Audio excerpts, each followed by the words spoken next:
Buenas, parte 2.2 de evolución molecular.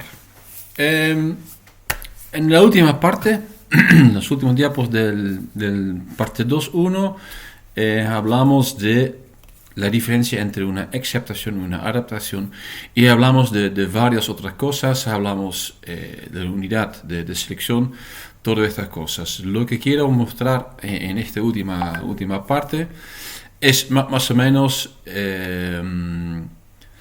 cómo podemos explicar muchas cosas de la evolución a nivel organismo, a nivel población, desde un punto de vista de evolución molecular, ¿sí? Entonces, en lugar de como la forma típica que empezamos en evolución con genética de poblaciones, ahora empezamos desde el punto de vista de ADN, y igual quiero mostrar que vamos a llegar a más o menos las mismas conclusiones, aunque de una forma mucho más rápido. Bueno, hasta ahora creo que van a tener un poco la idea de que estamos hablando de más que nada mutaciones puntuales, sí, pero hay mucho más que mutaciones puntuales. Hay recombinaciones, hay duplicaciones, y estas, por ejemplo, son mucho más difíciles para identificar usando, por ejemplo, un ensayo como Omega. Pero bueno, son cosas que tenemos que tener en cuenta. Bueno, vamos a mirar ahora a mirar algunas preguntas. ¿Podemos inferir algo desde la evolución molecular sobre la macroevolución? ¿Podemos explicar todo desde la unidad de selección del gen? Y todo viene un poco desde un punto de vista que, bueno, los fundamentos de la evolución son tan simples. ¿Cómo puede ser que llegamos a algo tan complejo? ¿Sí? Bueno, en esto ahorita no quiero explicar todos los detalles, pero quiero mostrar algunas cosas importantes y espero que vamos a tener, que vamos a entender bien cómo se puede explicar todo de una forma bastante sencilla. Ok. Bien, nos vamos a mirar primero a duplicaciones y recombinaciones. Duplicaciones. Bueno, duplicación de un gen significa que vamos a tener la duplicación de un gen dentro de una cromosoma, ¿sí? Por eso resulta en lo que se llama un parálogo, ¿sí? Ese se llama también, según un cierto modelo, el modelo de evolución molecular, the birth and death evolution, será el birth, ¿sí? Nació otro gen. ¿Y qué significa? Bueno, lo podemos mirar en dos formas. Primero lo vamos a mirar en una forma bastante simplificado, ¿sí? Podemos decir, bueno, si tenemos dos genes, lo que tenemos es una situación de redundancia funcional. Eso significa, si mantenemos la selección en gen X1, podemos decir que gen X2 se quedó sin selección, sin fuerza selectiva, sin functional constraint, que resulta en una tasa de mutación altísima y que podría resultar que en algún punto vamos a tener una mutación fatal y que de aquí no es más funcional, un pseudogen, y ese será death.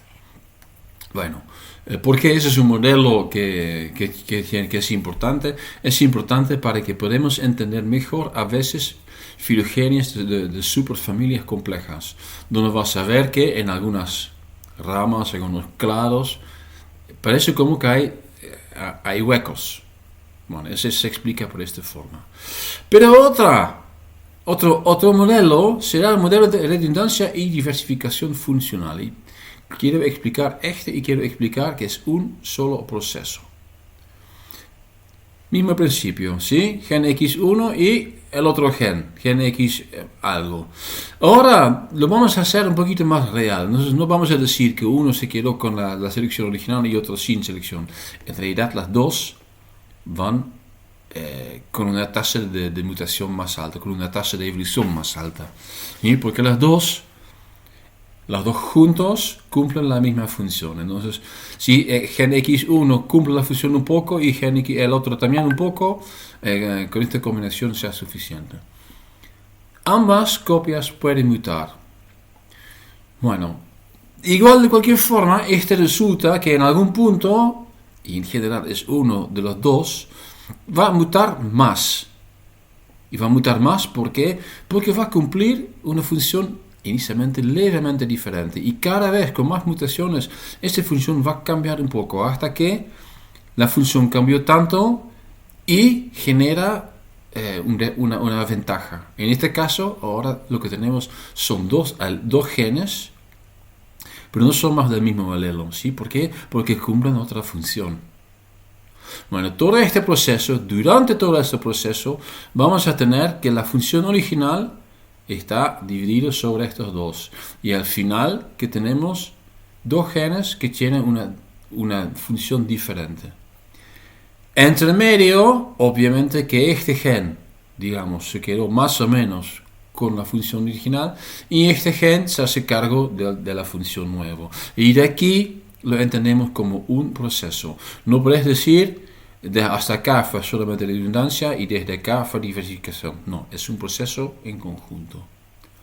Bueno, claramente ese es un proceso que resulta en mucho más funciones y que aporta claramente a la evolución y de aquí a la complejidad. Ok, otro concepto.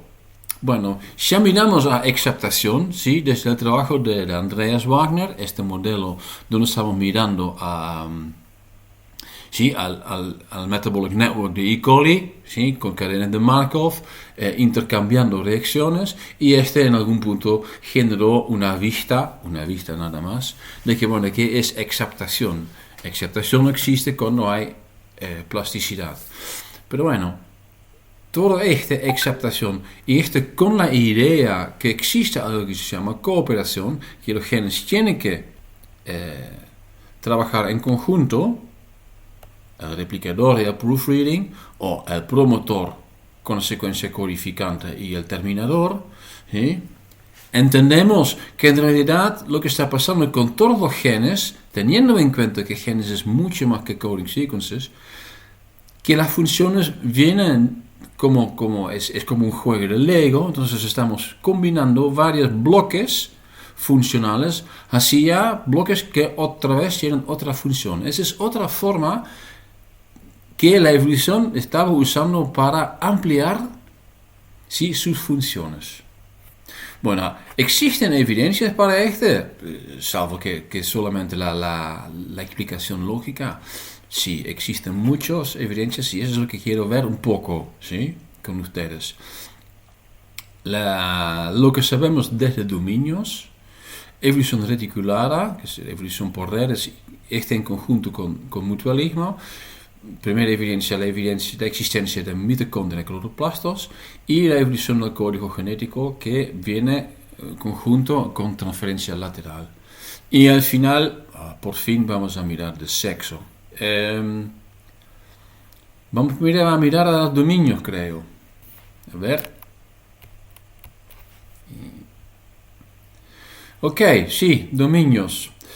Un dominio lo investigamos bastante en la bioinformática, pero en realidad lo que sabemos es que un dominio se viene definido desde la bioquímica, desde la química biológica. Y un dominio es una unidad de plegado independiente.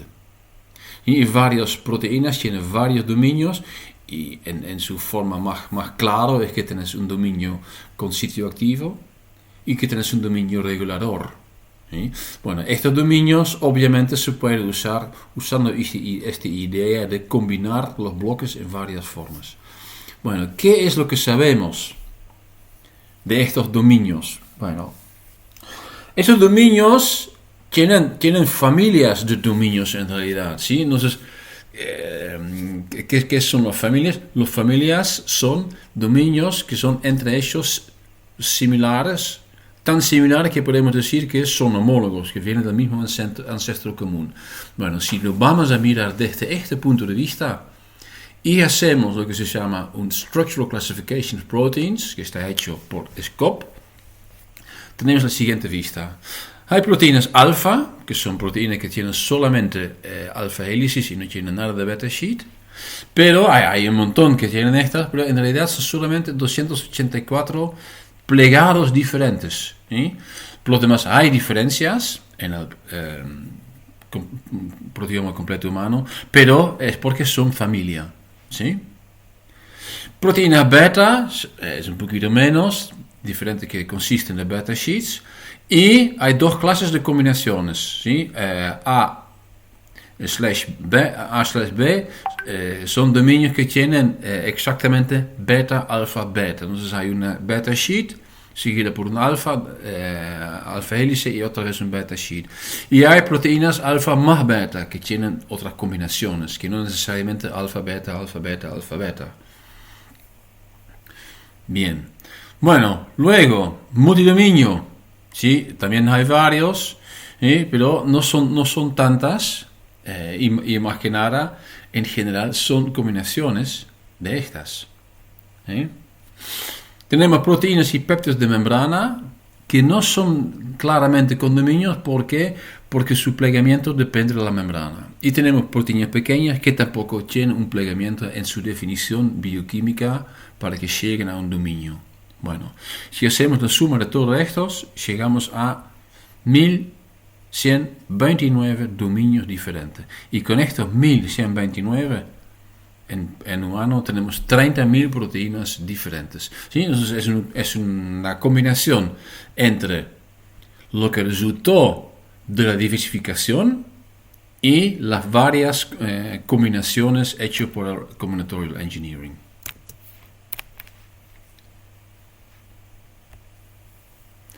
Ok, evolución reticulada. Ya la mencioné, creo, en algún punto. Entonces, evolución reticulada, estamos mirando a la evolución como una red. ¿Y de dónde viene? Viene un poco en general, viene de transferencia lateral. ¿Sí? El origen de un linaje a través de la fusión parcial de dos linajes de antepasados. ¿Sí? Entonces, tenemos algunas bacterias. Y obviamente la mayoría viene de la bacteria anterior, pero si en algún punto va a obtener un pedazo de ARN de otra bacteria, vía por ejemplo conjugación, ya tenemos un ejemplo de evolución reticular. Bueno, ¿qué evidencias hay para este? Bueno, más que nada, este viene del mutualismo y luego de la estabilización de mitocondrias y cloroplastos. Y entonces, si tenemos un mutualismo, tenemos dos especies que están trabajando en conjunto y cada uno tiene una ventaja para colaborar con el otro. ¿Sí? Uno genera un producto A, otro genera un producto B, y este se mezcla y que de aquí pueden sobrevivir. Los líquenos son algunos ejemplos excelentes que son mutualismos obligatorios. Bueno, desde algunos mutualismos obligatorios llegó en realidad la situación eucariota. ¿Sí? Entonces había dos bacterias, una bacteria y una arquea o algo así, que estaban realmente viviendo en conjunto hasta que en algún punto uno se comió, digamos, al otro, aunque todavía estaban funcionando como dos unidades, pero uno estaba dentro del otro, y ese que estaba dentro, con el tiempo perdí un montón de genes. ¿Por qué? Porque podría usar del otro metabolismo, del otro bicho. Y ese será el mitocondria. El mismo pasó en plantas con cloroplastas. Y ese es un excelente ejemplo de evolución reticulada.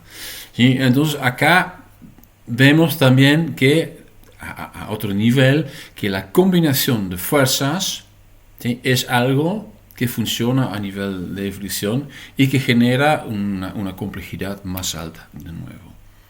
Bueno, lo mismo podemos mirar al código genético. El código genético es algo bastante interesante. Ya sabemos que existe degeneración, y por la degeneración se ve que, por ejemplo, la leucina puede mutar a la posición 3 y no pasa nada, ¿sí? Va a ser una mutación sinónima. Y en general, los que son degenerados, en general pasa algo así que en la posición 3 se puede cambiar. Pero hay mucho más, ¿sí? Acá esos colores te indican un poco la característica bioquímica, ¿sí? Está un poquito más complicado, pero esa es la base de esto. Y se ve que, por ejemplo, casi todo lo que es hidrofóbico, Viene con el código que tiene a la segunda posición una U. Puede variar la primera posición, puede variar la tercera posición, pero si tenemos U en el centro, eso significa acá lo que vamos a tener es un aminoácido hidrofóbico pequeño. Bueno, eso significa que este código es muy robusto.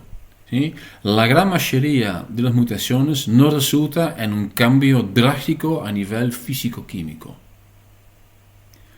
Bueno, se puede hacer algunos cálculos en y alguna gente ya lo hicieron, y la conclusión es que en realidad el código es casi óptimo. Y bueno, de aquí viene la pregunta, ¿cómo puede ser? ¿Cómo puede ser que el código es tan optimizado? ¿Es realmente optimizado o, y esa es la otra explicación, fue un accidente? Eso se llama frozen accident, ¿sí? Pura coincidencia. Justamente este código genético que tenemos, bueno, por una consecuencia es casi perfecto. O podemos ver si podemos encontrar alguna forma que acepta que también el código evolucionó. Porque si el código evolucionó, podemos establecer que sí, va mejorándose, porque por evolución las cosas se van mejorando dentro de un cierto conjunto de functional constraints. Esos functional constraints obviamente son físico-químicos, entonces no van a cambiar mucho. Bueno, ¿cómo lo podemos entender? Bueno, lo primero lo que tenemos que entender es que existe algo que se llama codon swapping. Y eso tiene que ver con la hipótesis Wobble de Crick, que no es una hipótesis, está claramente que funciona así, fue identificado por Crick, el famoso Watson y Crick de la doble hélice. Y funciona así, funciona solamente con mensajeros y transfer RNAs, codon y anticodon, no funciona a nivel de ADN. Y entonces, lo que tenemos acá, que la G en general hace un par con C, pero también a nivel de ARN es capaz de hacer un par con G y con U, y este también es estable, no tan estable que este, pero sí es estable. Y este se llama wobble. Eso es un wobble. ¿Y eso significa que no necesariamente necesitamos 61 anticódones. Y en realidad depende un poco del organismo, pero en realidad en general tenemos algunos de 40, 45 anticódones. Todo lo demás se arregla con wobble pairing. ¿Sí? Bueno, este ya nos da un poco una posibilidad de no tener un código muy estricto. Este da lugar a que podemos cambiar algunas cosas, y eso obviamente ayuda mucho cuando vamos a decir, bueno, el código evolucionó, porque ese es el problema que tenemos con esta teoría. Si evolucionó el código, significa que en algún momento un codón cambió desde, por ejemplo, lysina a prolina. Bueno, este quizás para algunas proteínas es favorable, seguramente para la mayoría es desfavorable. Entonces es como muy raro para entender. Pero con estas cosas como codon swapping, y hay otras evidencias a nivel de ADN, lo podemos entender mejor. Bueno, pero yo quiero hacer un paso más. Miramos al código genético y vamos a decir, bueno, quizás es que no empezó con el código tan estricto, quizás era un código mucho más simple, que sí consiste de 3 pares, pero es que en realidad X, U, Y corresponde a tener un residuo hidrofóbico. El código hoy en día tiene U, en segunda posición es hidrofóbico. Entonces este es algo que podría ser de qué pasó. Bueno, eso significa que vamos a tener mucho menos precisión a nivel proteico. Pero bueno, la verdad es que no importa tanto, ¿sí? Porque si tenemos una lysina, una isolysina a esta posición, la característica físico-química es más o menos lo mismo, ¿sí? Entonces, probablemente si tenemos las primeras enzimas que ya no estaban tan eficientes, significa que van a ser menos eficientes, pero bueno, puede ser competitivo con otros proteobiotas. Entonces, No tenemos que hacer una comparación de un protobiota simple con un organismo de horandilla que es casi perfecto. No, tenemos que comparar algo con baja precisión a nivel proteico con otro bicho que tiene baja precisión a nivel proteico. Pero hay más. Y ahora vamos a tener en cuenta este otro sistema que estamos mirando, que es evolución reticular. Bueno, ¿qué significa evolución reticular? Transferencia lateral y horizontal. Bueno, ¿cómo lo podemos entender? Vamos a mirar acá que, por ejemplo, que tenemos 10 comunidades de organismos. Y esas comunidades de organismos están compartiendo muchas cosas, están compartiendo sus genes, pero no solamente a nivel de ARN, también sencillamente pueden transferir una ARN, también pueden transferir algunas proteínas. ¿Sí?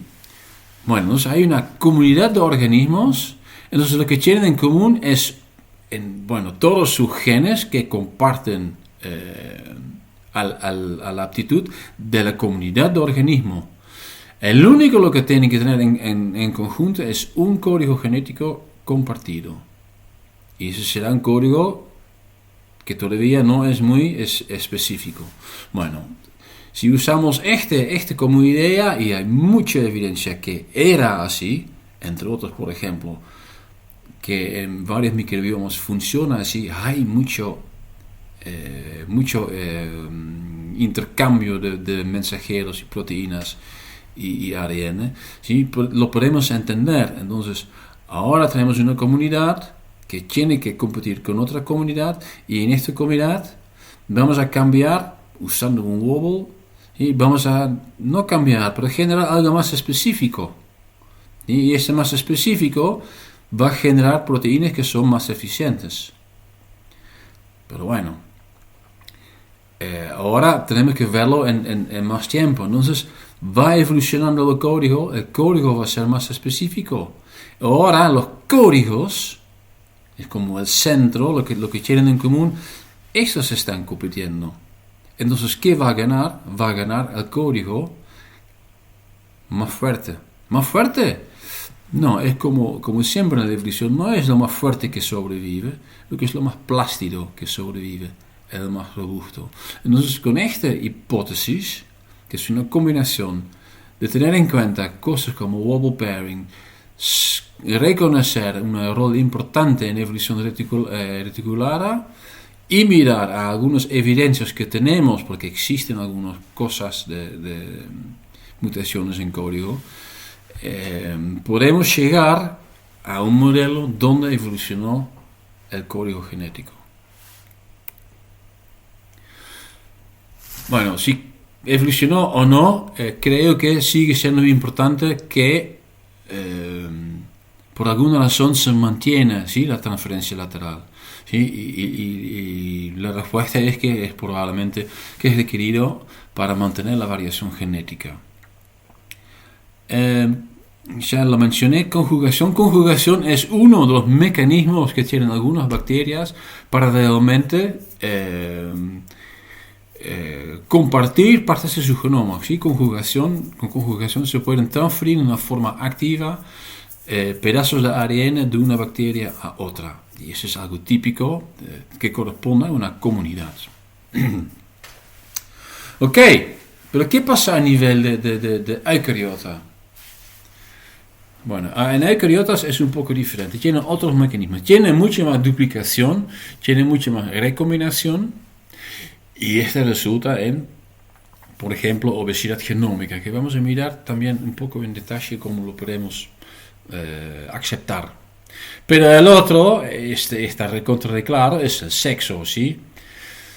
El sexo en realidad es un sistema que aporta el intercambio de información genética, ¿sí? Es muy importante sencillamente para mantener la variación genética. No es tan importante como generar un sistema para replicarse. No, es mucho más importante replicarse con variación genética. Esa es la función del sexo. Bueno, La evidencia está claramente disponible desde endogamia, ¿sí? Sí, endogamia es un dead end, es un cul-de-sac que vamos a perder la vida. Bueno, lo que es raro es que el sexo es algo muy costoso, ¿sí? Tenés que mantener 2 copias de tu ADN, es muy costoso, porque no solamente en las líneas germinales, es en todas las células. Bueno, todo lo que sugiere que tiene una gran importancia la variación genética. Ok.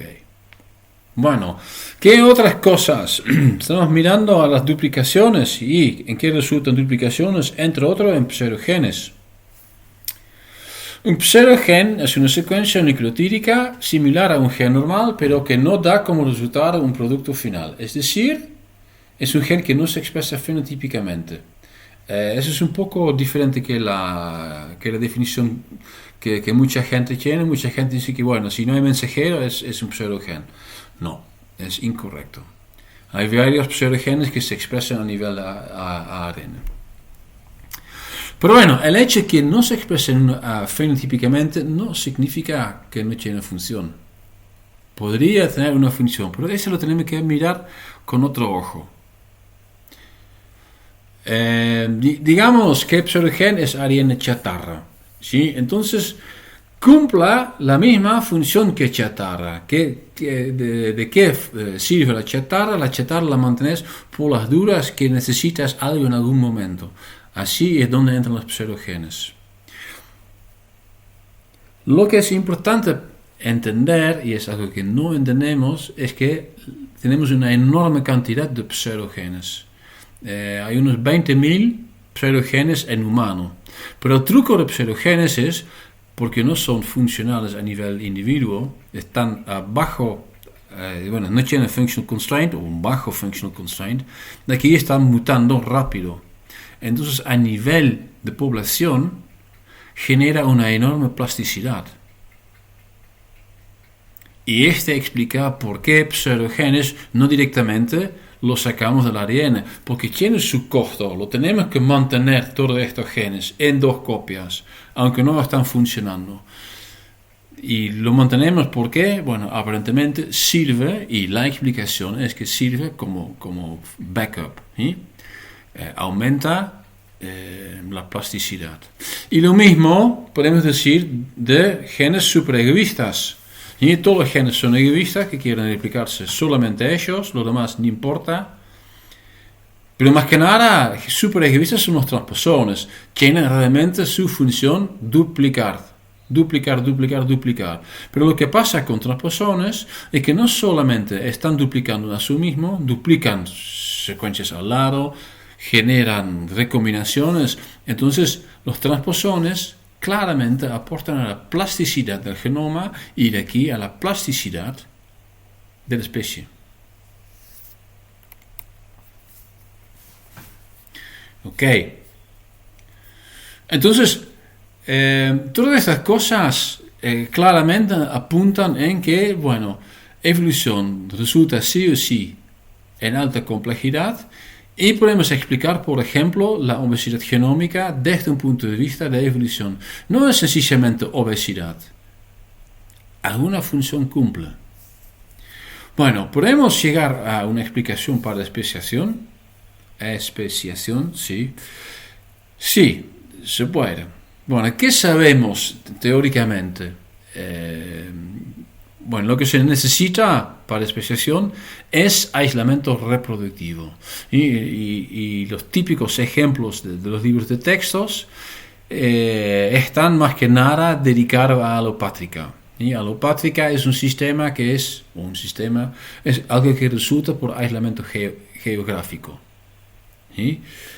Es tan importante en los estudios evolutivos que incluye a 2 subformas que se llaman peripátrica y parapátrica. ¿Sí? Para mí es más o menos lo mismo porque la otra, que es simpátrica, es mucho más diferente. Y la simpátrica se explica que tenemos un aislamiento reproductivo vía polimorfismos. Y eso es algo que dentro evolucionistas moleculares tiene mucho más poder. Vamos a ver cómo lo podemos entender. Tiene mucho que ver con subpoblaciones. Y con subpoblaciones, un lindo ejemplo que a algunos parece como alopático y a otros no, es el concepto de ring species. ¿Qué es un ring species? Ring species es un conjunto de subpoblaciones de especies que pueden cruzar, pero solamente con los vecinos en un anillo, ¿sí? El anillo se puede poner de una forma sobre la geografía de un parte del planeta. Un ejemplo son las gaviotas en Europa del Norte. No sé exactamente cómo es, pero digamos que, por ejemplo, las gaviotas de Países Bajos son capaces de cruzarse con los de Inglaterra y por otro lado con los de Dinamarca. Pero no pueden cruzarse con los de Suecia. Pero bueno, los de Dinamarca sí pueden cruzarse con los de Dinamarca. Y los de Dinamarca con Suecia. Y los de Suecia pueden cruzarse con los de Islandia. Y los de Islandia con Greenland. Y los de Groenlandia con Faroe, etcétera, etcétera. Y aquí vamos a tener un anillo y vuelve entonces vía Inglaterra otra vez que se pueden cruzar. Entonces, esas son, en realidad, son subpoblaciones que de alguna forma, ¿sí?, están separadas. Y puedes decir que es por alopátrica. También puedes decir, bueno, por alopátrica, en realidad se pueden, no sé, volar un poquito más, ¿sí?, pero no lo hacen, y que de aquí pasa. Pero en algún punto lo que realmente previene cruzarse es alguna mutación. Pero bueno, miramos un poquito más en detalle, en profundidad, en cómo podemos entender realmente desde un punto de vista de evolución molecular. Ok, entonces debería ser claro que evolución genera sí o sí complejidad. Bueno, lo que seres complejos también requieren para mantenerse es algo que se llama homeostasis. ¿Sí? Entonces las células tienen que hacer algo que resulte en un cambio, pero en algún punto tienen que recuperar su estado original. Esa es más o menos la idea de homeostasis. Bueno, homeostasis es solamente necesario si tenemos regulación. Y la regulación es algo que es jerárquica y reticulada. ¿Y qué significa esto? Bueno, jerárquica, que es lo más importante, es lo más simple. Entonces, hay como un gen maestro, que es un regulador, y este gen regulador regula a, por ejemplo, hay dos genes maestros y las dos regulan 4 otros genes. Y estos 4 otros genes regulan a su vez otra vez X otros genes. Bueno, ¿qué es la reticulada? Bueno, gen 1 tiene 3 específicos y uno lo que está regulando en conjunto con gen 2. Entonces también hay como algunas cruzadas. Eso es lo que conocemos desde estudios de traducción de señales. Ok, bueno, los genes más importantes, ¿sí?, en realidad, en general tienen una región que se llama homeobox, que es una secuencia regulatoria, y estos genes se regulan también, y esos son los genes maestros, son los titiriteros que están regulando así desde arriba todo lo demás. Hay 2 genes, pero están regulando un montón de otras cosas abajo. Ok, ahora les voy a hacer 2 preguntas. ¿Qué pasa cuando hay una mutación en un gen estructural de una vía metabólica? Eso significa en una enzima, ¿sí? Un gen estructural corresponde a una enzima. Bueno, falta una reacción, pero dado que las redes metabólicas en general también son muy plásticas, en muy pocas veces va a ser fatal. Entonces, en realidad, no pasa tanto porque ya tenemos un sistema que es muy plástica. Ok. ¿Y qué pasa cuando hay una mutación en un gen maestro?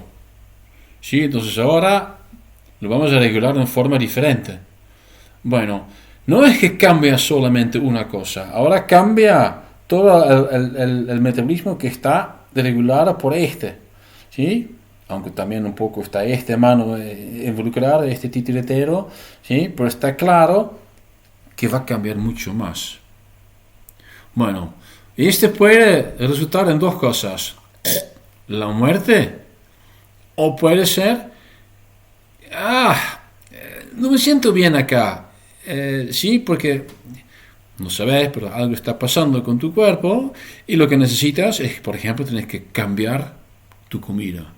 Entonces, en otras palabras, lo que pasa después de una mutación en un gen maestro, lo podemos entender en que estás abajo un functional constraint diferente y un functional constraint fuerte. Bueno, que sabemos, este resulta en que vamos, este bicho nuevo, ¿sí? con esta mutación acá, ¿sí? Tiene que cambiarse. Y de aquí vamos a tener no directamente una población nueva, pero en general una subpoblación.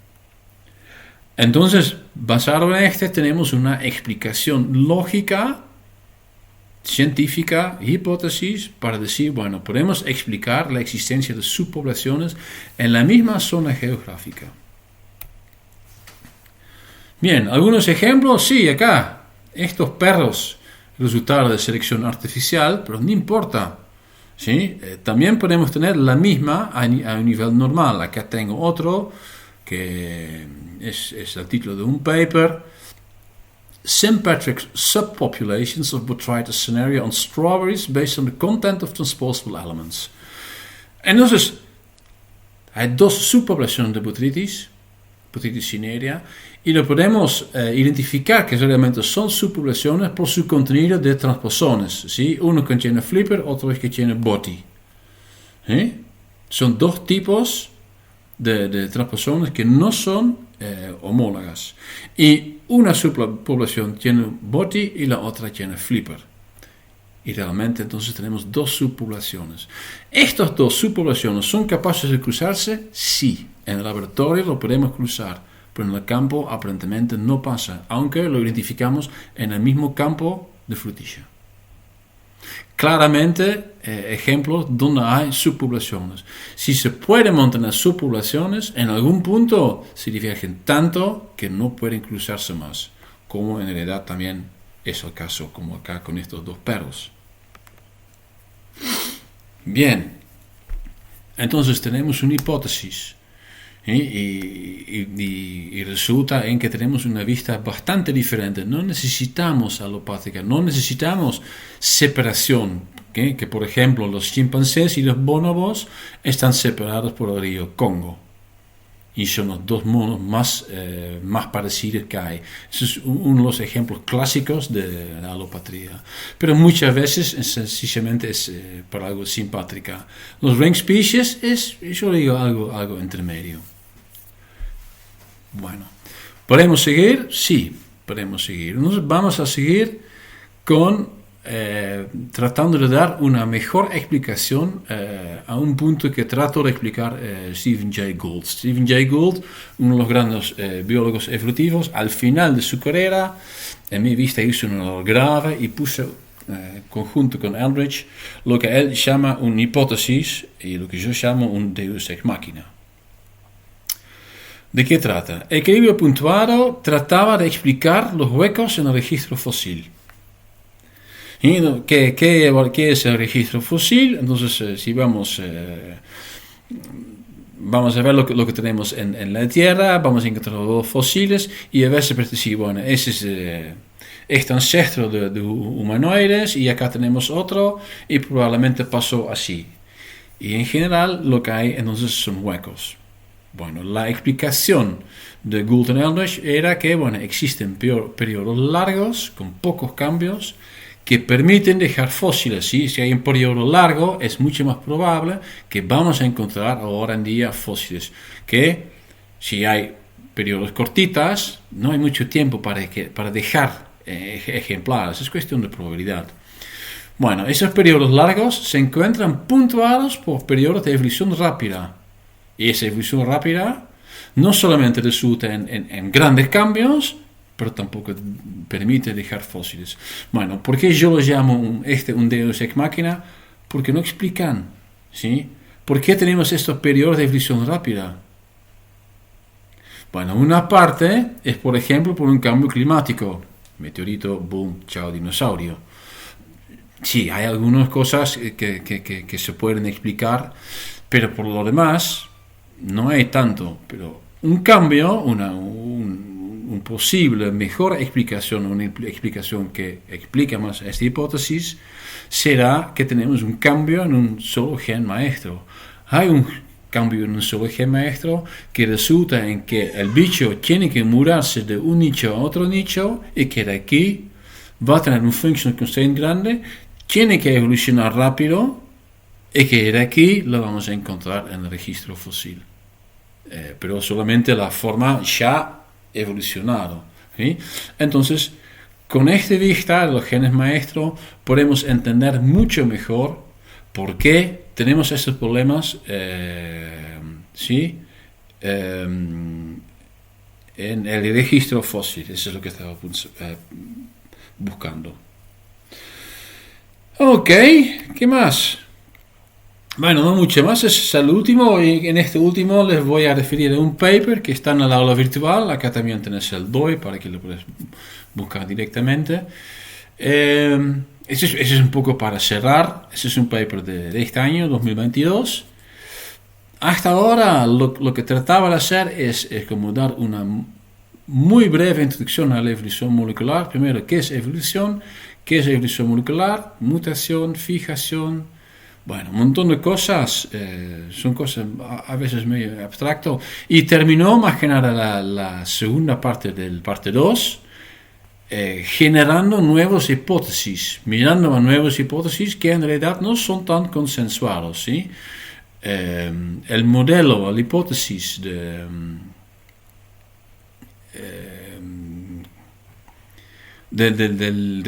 cómo están trabajando en conjunto deriva y selección es muy muy lógico, y a nivel de lógica no hay nada que se puede decir, bueno, es incorrecto, ¿sí? Otra vez el problema es que es muy difícil de generar evidencia, porque justamente dice que, bueno, las mutaciones, selecciones positivas al final es como obscurecen que los demás eran neutrales. Entonces dice que, bueno, no se puede medir, y de aquí la epistemología de esta hipótesis también está medio complicado, pero tiene totalmente sentido. Y podemos explicar un montón de cosas que antes no era posible. No podemos explicar estos problemas en el registro fósil, no podemos explicar obesidad genómica. Ahora sí lo podemos explicar. Ok, entonces hay como dos paradigmas, ¿sí? De la evolución, y dos propiedades emergentes. El sexo para mí es la propiedad emergente de la evolución. Si vas a tener evolución con un sistema diferente, yo estoy seguro que en algún punto que vamos a tener un sistema sexual. Es inevitable. La otra en general es la complejidad. Pero bueno, gran sorpresa que yo tenía este año, que hay un paper donde muestran non-adaptive complexity and biochemical function. En este paper muestran que a veces hay cosas que son muy complejas, pero sin que aportan a nada. Entonces, no toda la complejidad es funcional. Bueno, por eso siempre yo digo, las cosas a veces son un poquito más complejas o complicadas de lo que parecen. Y bueno, este también es para que entiendan que, bueno, tratamos de explicar todo usando secuencias. Muchas veces encontramos una solución, pero a veces es muy difícil identificar el porqué de algunas mutaciones conservadas, por ejemplo. Bueno, acá se termina la última parte de la segunda clase de evolución molecular.